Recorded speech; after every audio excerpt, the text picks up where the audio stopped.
So James Pearce was writing about that little incident yesterday with Salah, and this is what he wrote. The flashpoint started with Salah annoyed that he had remained on the bench for so long, seemingly reluctant to shake Klopp's hand as he preferred to come on. Words were exchanged before Klopp found fellow substitutes Darwin Núñez and Joe Gomez more willing to embrace him. As the incident continued, Klopp initially stepped away from it and focused his attention on the field before walking back towards Salah and getting something else off his chest. What followed was completely unacceptable as Salah, usually so mild-mannered, vented his spleen towards his manager, throwing his arms up and pointing in Klopp's direction. It took Núñez, the most unlikely of peacemakers, to step in and calm his teammate down. Is anybody else amazed by quite how much column inches this has gotten compared to Anthony Taylor not refereeing the game correctly? You know, I didn't really cop that at the time, and Connor said it to me during the watch along, and I've watched back the incident.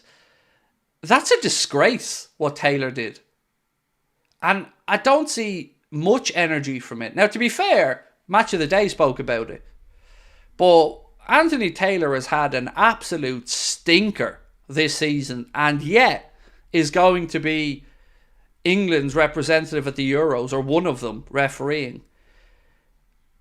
It's unacceptable. Like, he made up the rules of the game there yesterday. Calling on a physio and nobody wanted a physio. Cody Gakpo, if Cody Gakpo had have put that ball in the net, there would have been all hell, because they would have had to find a way to not use the laws of the game, but they'd have tried a way to rule that goal out. And that was a 2-2.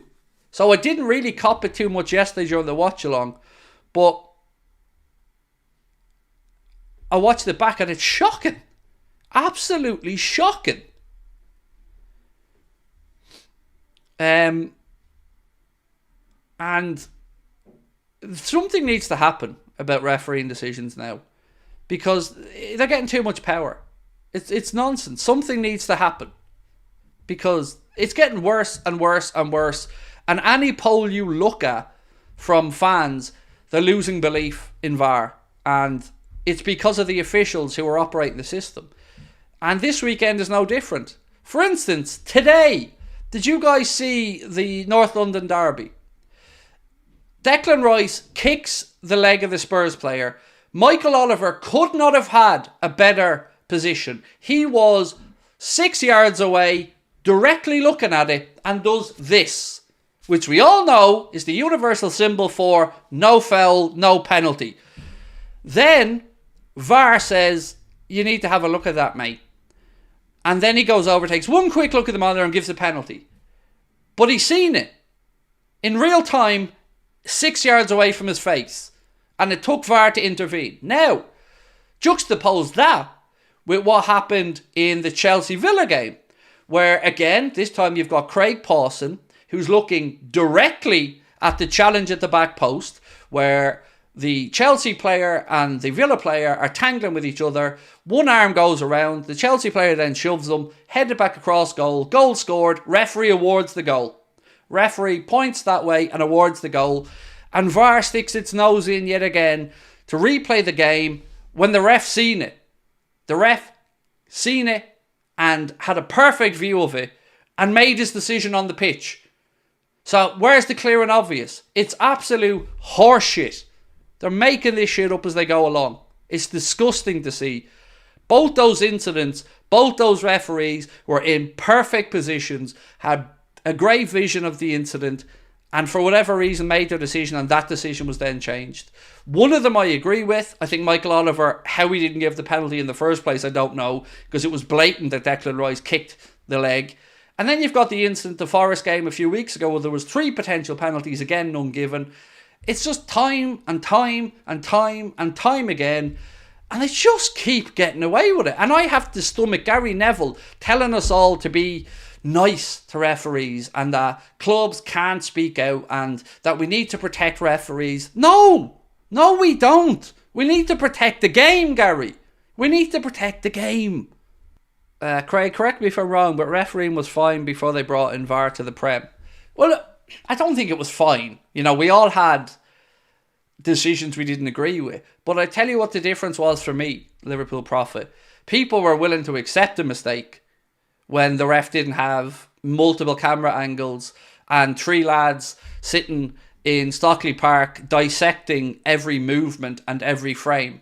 We were all willing to go, okay, that was a marginal offside call. Maybe the linesman got it wrong, or maybe the ref got this wrong. People were a lot more forgiving.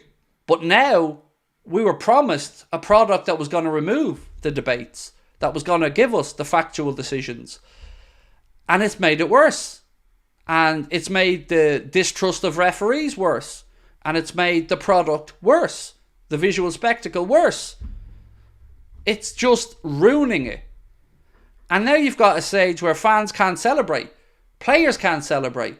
We're programmed now to wait until we see if something 7 phases ago is offside or somebody was pushed. They're destroying a game that one of the criticisms from people who didn't watch football was that, one, it was low scoring, and now they found a way to make it more low scoring by trying to rule out everything if anything is slightly off. And there's too much grey area where referees are making stuff up as they go along. We've got a hypocrisy of handball rule. We've got an offside situation where we're still scratching our heads on. And all VAR has done is mean that the likes of Mike Dean, Dermot Gallagher and all of these other referees, Mark Clattenburg and all get little side jobs now afterwards. And we have to listen to their crap every week. It's not good enough. It's not good enough. And it didn't do what it was promised to do, which was remove the debate. It's only increased it and given a cottage industry or more content to TV channels or others to let's hear what former referee has to say. Shock horror, a former referee pretty much agrees with his mates. Surprise. So can we listen to the audio then? No, you can't have the audio. Why can't we have the audio? We'll get back to you on that one. Craig, the game is still 90 minutes. And? Your point is what, Colin? My point is, players are standing around for 2 and 3 minutes going cold, while referees are looking at something that I can see with my naked eye is on or offside in a second, or a decision that I need to see once to know if it was a foul or not. And you've got more injuries this season than ever before as well, or certainly an increase in muscle injuries this year. So people going cold standing around isn't helping the situation either. And Ange Postecoglou pinpointed this as one reason why he hates it. It's slowing down the game. Managers want to get on with things quickly. So they've brought in systems where now the ball boys can't even give the balls to the players anymore. They have to be left on cones around the edge of the pitch to try and speed it up. Where the one thing that can speed the game up is VAR not being there. You can have a semi-automated offside technology and goal line technology. If you want to make it even better, make goal line technology all the way around the pitch, so we know if the balls are in or out for crosses or a throw and something that leads to a goal where we're unsure. And then let the refs get on with it after that. Remove the human error by putting in the automated systems, and then I think we'd all be a lot happier.